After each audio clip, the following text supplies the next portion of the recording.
So Heather's going to read the first question. As I mentioned earlier, we have a series of questions, and she will go through them, and then after those are done, then we'll open up for your additional questions and comments and such.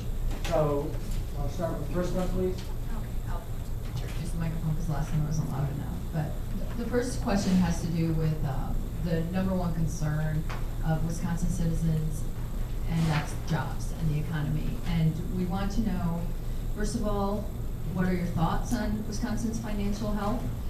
What do we need to do to ensure a healthy economy in Wisconsin? And then specifically, given today's business climate where corporations make record profits and yet have engineered this idea that they have to be given huge tax breaks in order to be persuaded to come to a certain area, what would you do to bring living wage jobs to the community and to the state while holding corporations accountable for paying their fair share of taxes? Thank you. That's a very well-written question, and it's a very important question to our public debate. I would start by sharing a story about my district. I represent the city of Eau Claire, who, despite a downturn in the economy, has seen record low unemployment, even compared to the rest of the state. And especially in the last 2 years, there's been a number of businesses that have moved into the Eau Claire area. And I've talked with some of those businesses and asked them what it is that brought them to the Eau Claire area. And what they told me was that they thought Eau Claire was a great place to live. It was a great place to work. It was a great place to raise a family, and it was a great place to start a business. We have a university system, we have a tech college system. They're very vibrant, have done a lot of cutting edge work in nanotechnology and a lot of special manufacturing, how should I say, services that the university can offer to businesses and incubators for businesses. We have in Eau Claire beautiful parks right in the middle of the city, beautiful bluffs. We have a thriving arts community, a symphony, a very good public school system, safe streets, very low crime rate, and a very good education system at all levels, and strong health care. And I think, and being a farmer, if you would indulge me for just a moment, I think of an analogy between business and the public sector. And I think of the public sector as the soil. And when we support things like tech college education, we grow those, provide that richness in the soil. And business brings the plants. Pardon the pun. All right.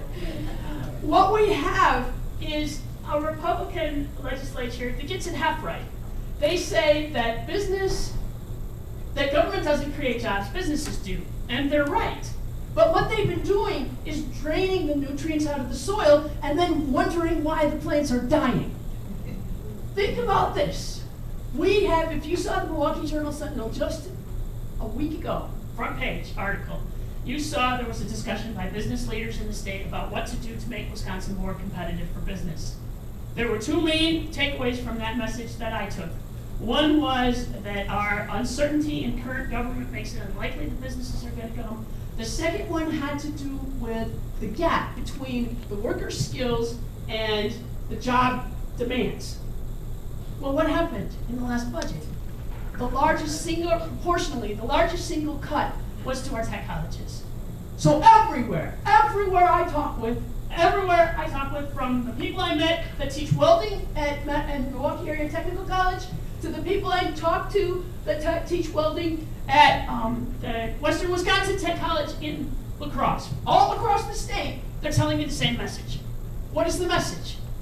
Our programs have been cut back, our job readiness programs have been cut back so much that we have waiting lists. Yesterday in the rally, I talked with a nurse at the Milwaukee Area Technical College who said that their waiting list in the Milwaukee Area Technical College for nursing is 9 years long.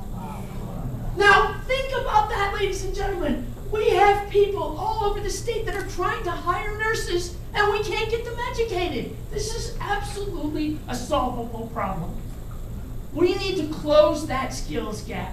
We need to create the environment that brings businesses here. And I'm afraid that the road that we're going on under Governor Walker is the wrong road. And if you don't think so, look at the empirical evidence on what's happened to this state in the last year. Thank you.